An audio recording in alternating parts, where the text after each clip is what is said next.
Iran has lost. Nearly 2 years ago, we talked about the Biden administration coming in and partnering with Israel. Partnering with Israel mafia style to limit Israel's response in Gaza. Well, this week, the Trump administration came in and partnered with Iran.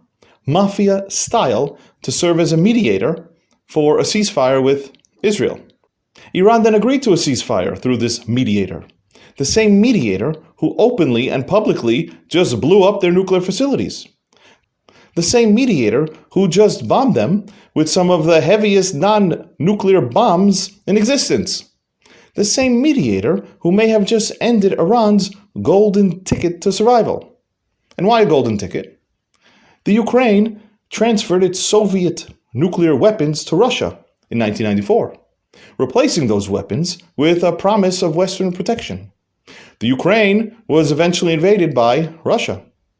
Iraq's nuclear facility was bombed by Israel in 1981. Iraq was eventually invaded by the United States, twice. Meanwhile, no one invades North Korea, and no one invades Pakistan. North Korea and Pakistan have nuclear weapons. That's a golden ticket. The Ayatollahs know this, the mullahs know this, and we know this. So if your mediator is the same one who just blew up your path to survival, you're not dealing with a winning hand. So we'll go through some of Iran's losses. As for Iran's ability to defend itself, within a matter of hours, Iran had no air defense and no air force. It then absorbed days of unfettered bombing by Israel and then the United States.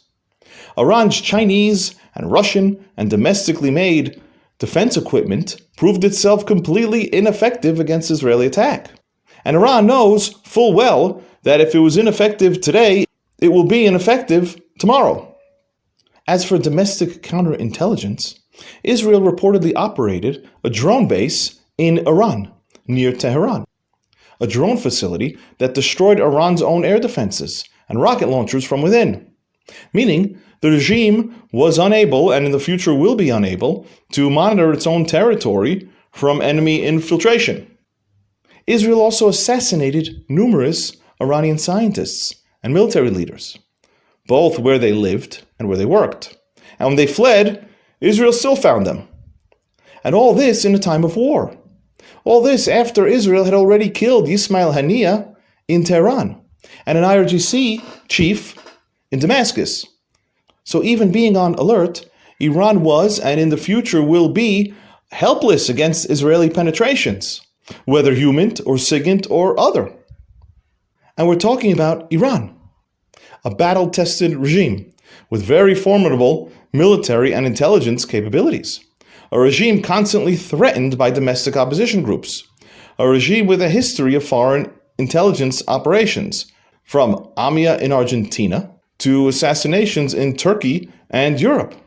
A regime involved in military conflicts, from its wars with Iraq to constant conflicts from surrounding neighbors. A regime with one of the largest and most far-ranging missile stockpiles in the world. For context, according to U.S. News and World Reports, Iran has the 6th strongest army in the world. Stronger than the UK, stronger than France, stronger than India, and stronger than Turkey.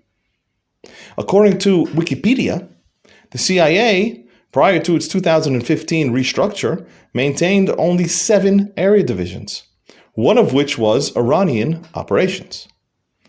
So this is the Iran that Israel went to war with. This was the Iran that Israel attacked, not the Iran that Israel manhandled for 12 days.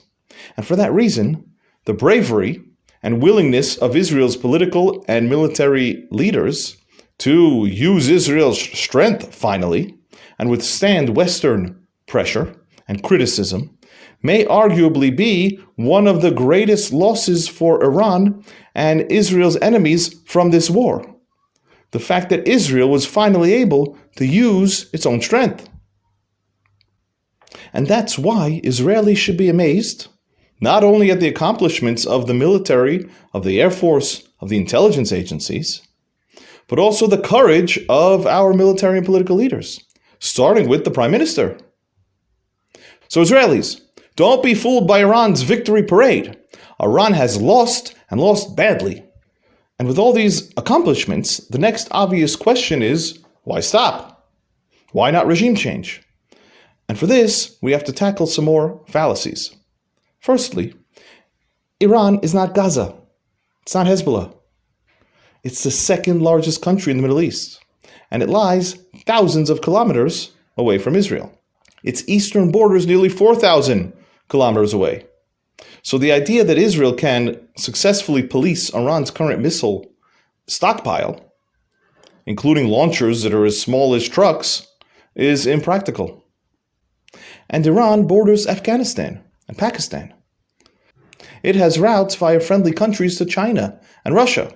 So with such neighbors and such routes, the notion that Israel can keep Iran from acquiring additional missile capabilities is implausible. And Iran may not have showcased all of its missile capabilities, including precision targeting and damaging warheads such as cluster munitions. And they may not have done so in order to prevent full-blown regime change, to prevent attacks on industrial facilities, to prevent full U.S. involvement. Meaning Soroka Hospital and Beersheba may be more indicative of Iran's capabilities than the earlier attacks. So Iran's attack capabilities will never reach zero, and the missiles won't run out. So despite Israel's dominant military and intelligence victory, an extended conflict would mean for Israel routine missile fire, routine closures, and routine sheltering. And you say, Ariel, if you claim that even with these great victories, the missile threat still cannot be mitigated, then the obvious answer is regime change. Well, unfortunately here too, we hit a common fallacy. Iran's revolution was in 1979. 1979! Jimmy Carter was the US president. Menachem Begin was the Israeli prime minister. A 25-year-old Iranian at the time is now over 70 years old. The last Iranian Shah would be 105 today. So let's change this notion that a long-awaiting Iranian replacement army will ride in on tanks and jeeps, because it's wheelchairs and walkers at best.